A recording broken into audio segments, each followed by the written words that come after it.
ሰላም ጤና ይስጥልን ውድ የኢቴክ ሚዲያ ቤተሰቦች እንደምን አላችሁ? ሁሉ ሰላም ነው፣ ሁሉ አማን ነው። እኔ ደህና ነኝ፣ እግዚአብሔር ይመስገን። እንግዲህ በዚህ ቻናል ብዙ ነገሮችን እየሰራን እንገኛለን። እንግዲህ በእናንተ ጥያቄና በእናንተ ሀሳብ መሰረት የተወሰኑ ጥያቄዎችን ለመመለስና በአጠቃላይ እንግዲህ ዲቪ በተመለከተ ወይም ደግሞ የኢሚግሬሽን ቪዛና ዳይቨርሲቲ ቪዛ የምንጠይቅበትን ሁኔታ በተመለከተ ብዙ ነገሮች እየተነሱ አግኝቻለሁኝ። እንዴት አድርገን ነው ይሄ ነገር የምንሞላው፣ ይሄን ነገር የምናገኘው እንዴት ነው የሚለውንና እንዲሁም ደግሞ የሚያስፈልጉ ነገሮች ምን ምን ናቸው፣ ዲቪው ቢደርሰን ምን ምን ነገሮችን ማድረግ አለብን የሚለውን እንግዲህ እንደምታዩት ከኤምባሲ ኦፍ ዘ ዩናይትድ ስቴትስ ኦፍ አሜሪካ እና እንዲሁም ደግሞ ከኤምባሲ ኦፍ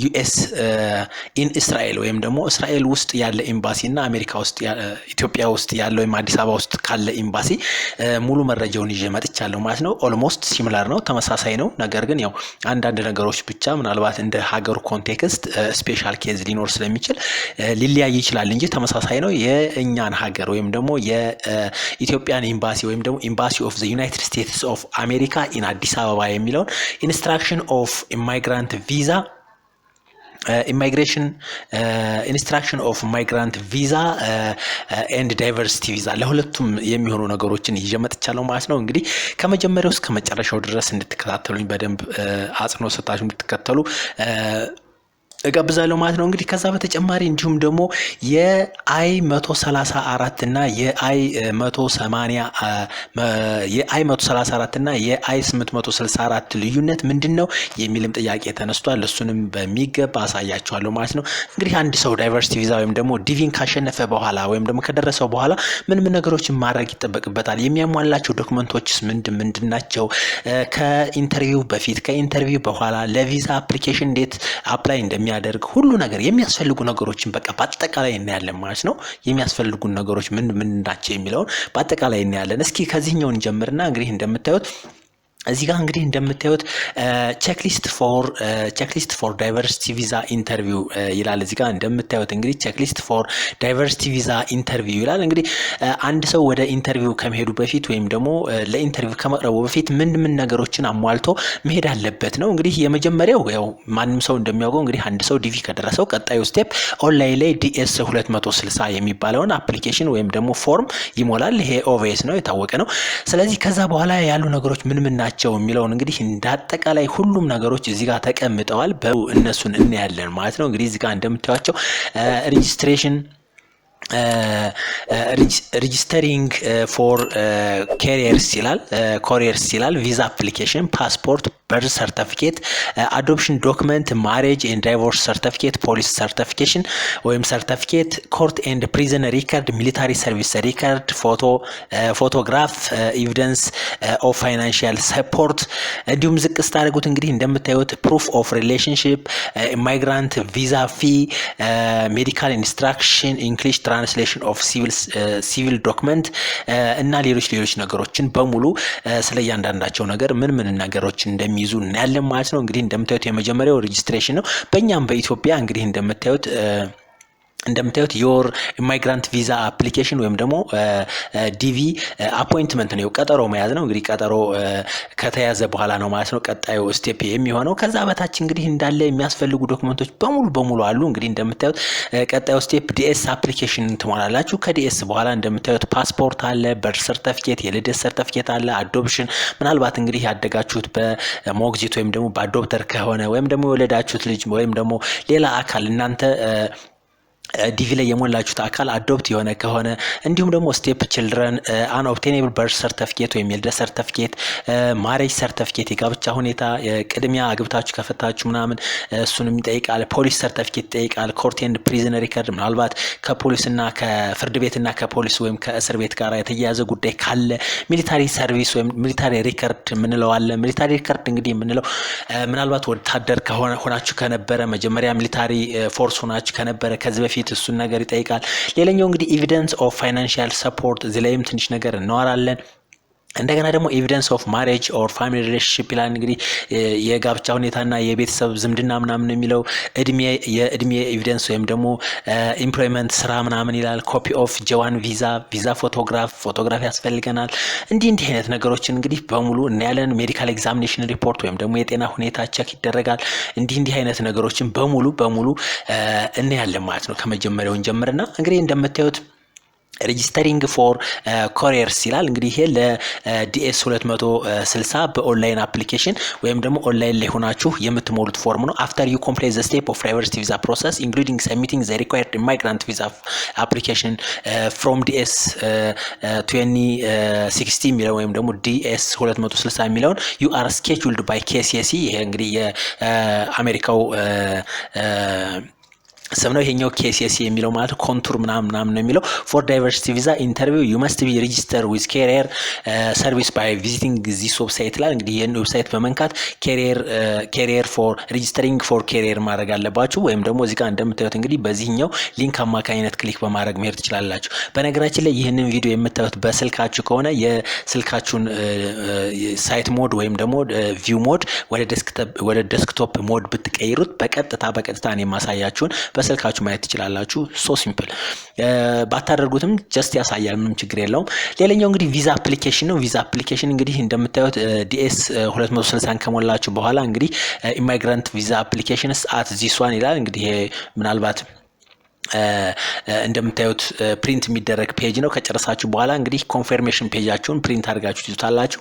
እንግዲህ ሌላኛው እንግዲህ ፓስፖርት ነው። ፓስፖርቱም ያስፈልጋል።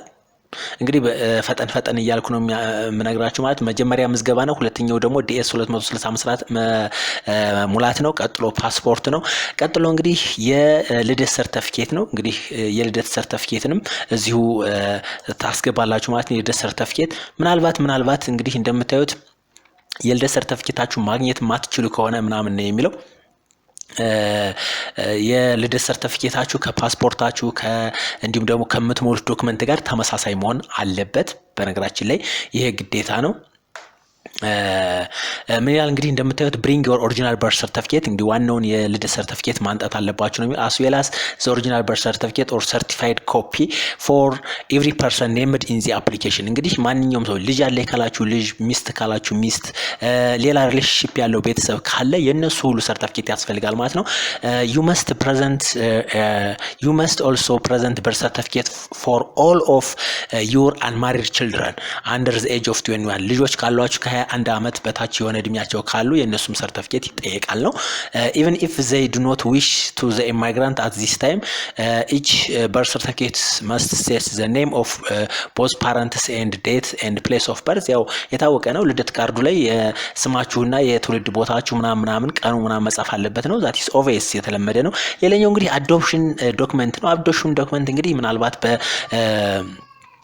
አዶፕሽን ከሆነ የተወለዳችሁ ማለት ያደጋችሁት ወይም ደግሞ በአሳዳጊ ወይም በሞግዚት ከሆነ እሱም ኢንፎርሜሽን ያስፈልጋል። ሌላኛው እንግዲህ ማሬጅ ኤንድ ዳይቮርስ ሰርቲፊኬት ነው። እንግዲህ ያገባችሁ ከሆነ ያገባችሁበት የጋብቻ ሰርቲፊኬት፣ እንዲሁም የተፋታችሁ ወይም ደግሞ ትዳር የፈታችሁ ከሆነ ደግሞ እሱን ሰርቲፊኬት ያስፈልጋል ማለት ነው።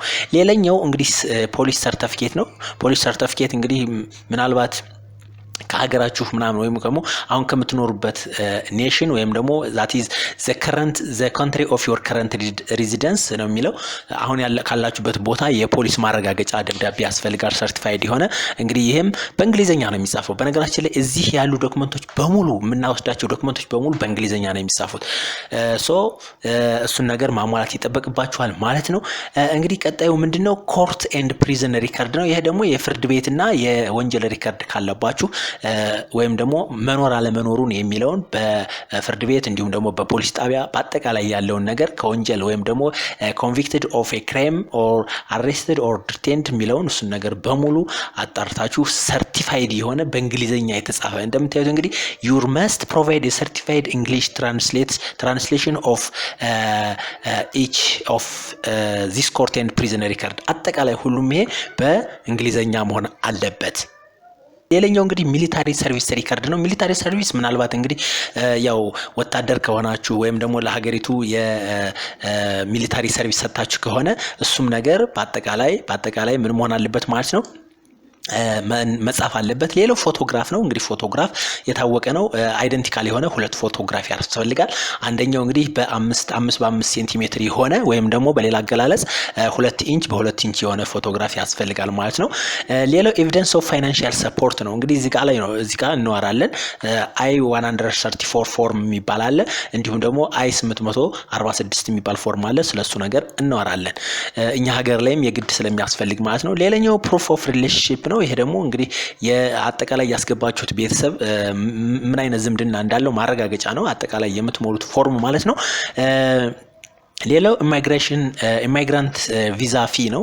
ኢሚግራንት ቪዛ ፊ ማለት እንግዲህ እንደምታዩት ለቪዛ ወይም ደግሞ ለፓስፖርቱ ወይም ደግሞ አጠቃላይ ለምትከፍሉት ክፍያ አለ በዶላር የሚገለጽ ብር ማለት ነው። እንግዲህ እኛ ሀገር ላይ ምን ያህል እንደሆነ አሳያችኋለሁ በቀጣዩ ማለት ነው። ሌላው ሜዲካል ኢንስትራክሽን ነው። እንግዲህ የጤና ሁኔታ ምናምን የሚሉ ነገሮች ናቸው። እንግሊሽ ትራንስሌሽን ኦፍ ሲቪል ዶክመንት የሚል እንግዲህ እንዳጠቃላይ ይሄ ከመስሪያ ቤት ወይም ደግሞ ከሌላ ቦታ ወይም ከማህበራዊ ጉዳዮች የምትወስዱት ዶክመንት ነው። አጠቃላይ ይሄ ዶክመንት በሙሉ ምን መሆን አለበት? በእንግሊዘኛ ትራንስሌት የሆነ መሆን አለበት ማለት ነው። እስኪ ወደ አዲስ አበባው እንሂድና እንደምታዩት ምን ያህል ገንዘብ እንደሚያስፈልግ ተመልከቱ። ፊ ፔመንት የሚለው እንደምታዩት ምን ይላል መሰላችሁ? እንደምታዩት ይሄ የኛ ሀገሩ ነው።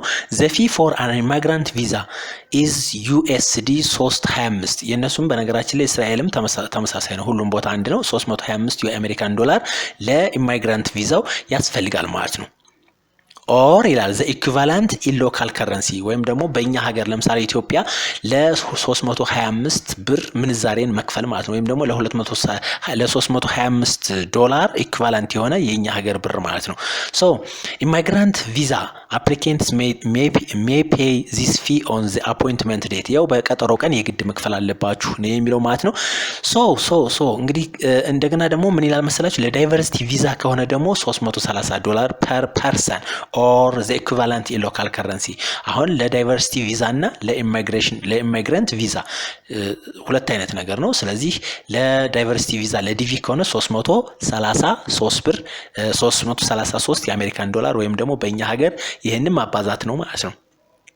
እንግዲህ ስለ ዶክመንት ነው ቅድም ስንዋራ የነበረው። ዲኤስ 260 አፕሊኬሽን ፎርም ይሞላል ነው። ፓስፖርት ያስፈልገናል ነው። በርዝ ሰርቲፊኬት የልደት ሰርቲፊኬት ያስፈልጋል። አዶፕሽን ወይም ደግሞ የሞግዚት በሞግዚትነት ያደግን ከሆነ ወይም እንዲህ አይነት ነገር ካለ ስለ ችልድረን አንኦብቴኔብል በርዝ ሰርቲፊኬት ያስፈልጋል። እንዲሁም አንኦብቴኔብል በርዝ ሰርቲፊኬት አንዳንድ ጊዜ በፖሊስ ወይም ሀገሪቱ ወይም ደግሞ በአንዳንድ ነገር አማካኝነት በርዝ ሰርቲፊኬት ላታገኙ ትችላላችሁ። ነገር ግን ለእሱን የሚተካ ሰከንዳሪ የሆነ መረጃ ያስፈልጋል ማለት ነው። እሱን ለማለት ነው። ሌላኛው የጋብቻ ሁኔታ ነው። የጋብቻ ሰርቲፊኬት ነው። ሌላ የፖሊስ ሰርቲፊኬት ነው እንዳየ ነው ማለት ነው። ሌላው የፕሪዝን እና ኮርት ሪከርድ ነው። አሁንም እንዳልኳችሁ ነው። የሚሊታሪ የፋይናንሻል ሰፖርት፣ የኤቪደንስ ማሬጅ ሪሌሽንሺፕ፣ ኤቪደንስ ኦፍ ኤጅ፣ ኤምፕሎይመንት ምናምን ነው። ዋናው ነገር እችኛዋን ላሳያችሁ። የአይ 134 እና የአይ 864 ልዩነት ምንድነው ነው? እንደምታዩት እንግዲህ ይሄ ፎርም አይ 134 ፎርም የሚባለው ምንድነው? it is a promise to financial support a person applying for a temporary visa to the United States namely a travel visa or a K1 financial visa። ይሄኛው እኛ ሀገር ላይ ለምሳሌ ይህንን ጉዞ ለማስሄድ ወይም ትራቭል ለማድረግ ለቪዛው የሚከፈል ወይም ደግሞ ስፖንሰርሺፕ የማፈላለጊያ ነው ይሄኛው ማለት ነው። እንግዲህ እንደምታዩት የገንዘብ እርዳታ ነው። እርዳታው ምንድነው? ለትራቨል ቪዛ ወይም ደግሞ ለቪዛ ሊሆን ይችላል ወይም ደግሞ ጊዜያዊ ለቴምፖራሪ ቪዛ አሜሪካ ላይ ጊዜያዊ የቪዛ ካርድ ለማግኛ ነው። ፎርም አይ 864 የምንለው ደግሞ ግሪን ካርድ ለማግኛ ነው። ባጭሩ በግልጹ ግሪን ካርድ ለማግኘት የምትጠይቁት ፎርም እና ጊዜያዊ ለአሜሪካ መቆያ የምትጠይቁት ፎርም ወይም ደግሞ ትራቨል ቪዛ እና ግሪን ካርድ መጠየቂያ ቪዛ ነው።